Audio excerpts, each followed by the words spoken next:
Assalamualaikum warahmatullahi wabarakatuh. Perkenalkan, saya Aida Khairunisa dengan ujung NIM 67.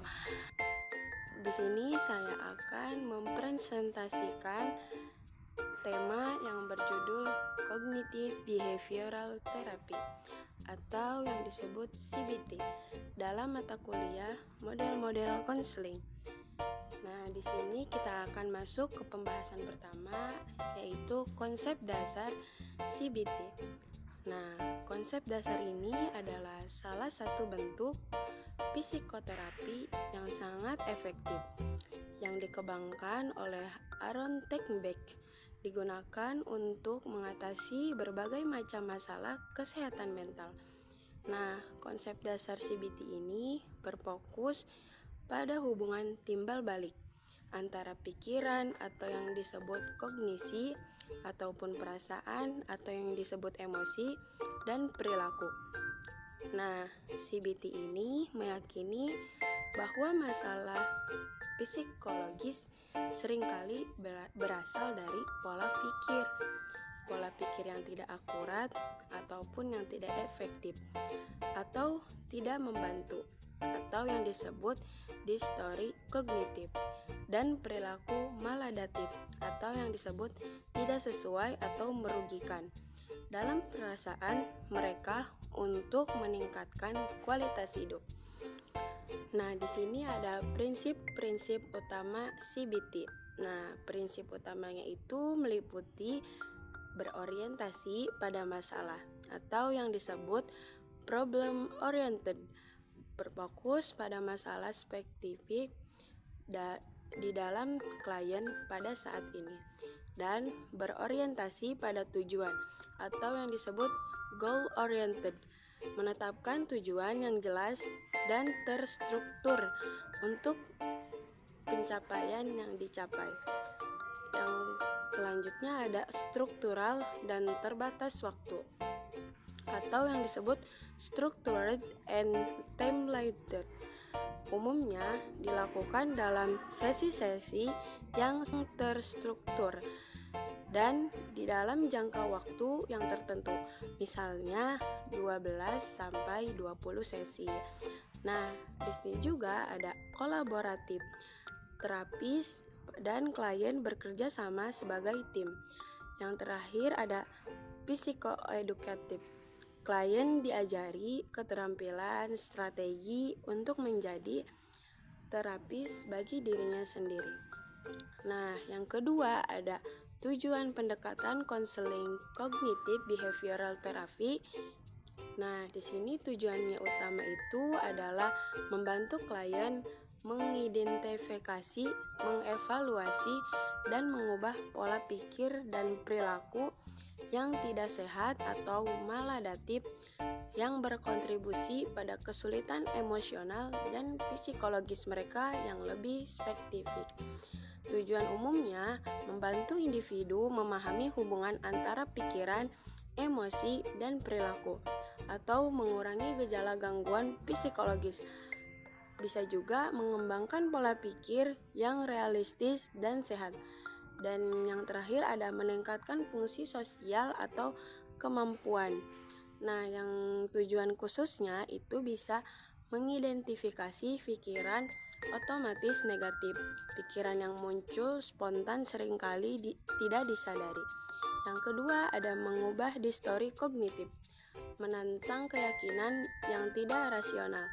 Yang ketiga ada meningkatkan keterampilan coping seperti problem solving dan manajemen stres.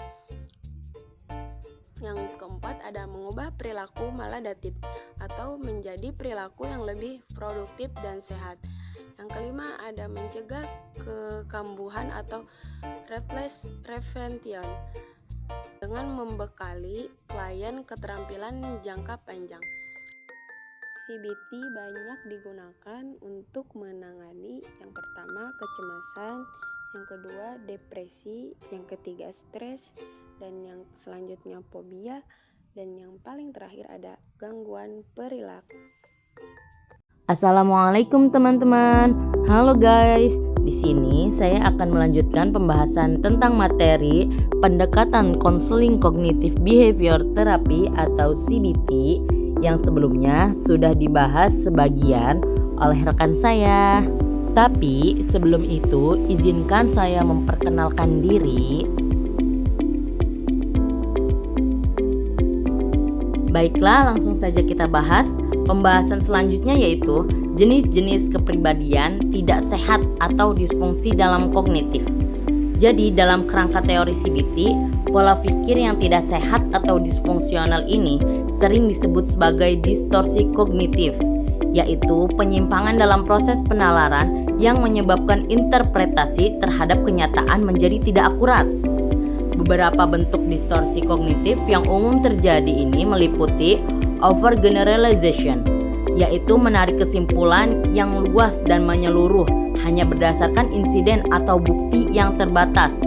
Lalu ada catastrophizing, yaitu kecenderungan untuk memperbesar dampak negatif suatu peristiwa hingga membayangkan skenario terburuk yang mungkin terjadi. Lalu ada dichotomous thinking, yaitu pola pikir yang ekstrim dan biner yang memandang segala sesuatu hanya dalam kategori hitam atau putih, baik atau buruk tanpa ruang tengah. Serta yang terakhir yaitu ada selective abstraction atau mental filtering, yaitu proses penyaringan informasi yang hanya fokus pada aspek-aspek negatif sambil mengabaikan fakta-fakta positif yang ada. Pola-pola pikir yang terdistorsi ini menjadi akar penyebab dari berbagai gangguan emosional seperti kecemasan, depresi, dan kemarahan yang tidak terkendali. Lalu pembahasan yang terakhir yaitu fungsi dan peran konselor. Jadi dalam pendekatan CBT, konselor memegang peran yang sangat aktif, direktif, dan struktural, berfungsi sebagai fasilitator, pendidik, dan pelatih yang berorientasi pada solusi. Fungsi utama konselor adalah membantu klien melakukan penelusuran mendalam untuk mengidentifikasi pikiran-pikiran otomatis negatif dan keyakinan dasar yang irasional. Kemudian secara kognitif menantang validitas dan logika dari pemikiran tersebut, serta menggantinya dengan alternatif pemikiran yang lebih adaptif dan evidence based. Konselor juga berperan dalam merancang program intervensi yang berstruktur, memberikan tugas-tugas terarah atau homework assignment, serta membimbing klien dalam melakukan eksperimen perilaku untuk menguji kebenaran keyakinan mereka. Hubungan kerja yang dibangun bersifat kolaboratif dan kooperatif, di mana konselor dan klien bekerja sama sebagai tim dalam rentang waktu yang terbatas untuk mencapai tujuan perubahan yang telah disepakati bersama. Mungkin itu saja pembahasan yang dapat kami sampaikan, kurang lebihnya mohon maaf. Wassalamualaikum warahmatullahi wabarakatuh. Terima kasih semuanya.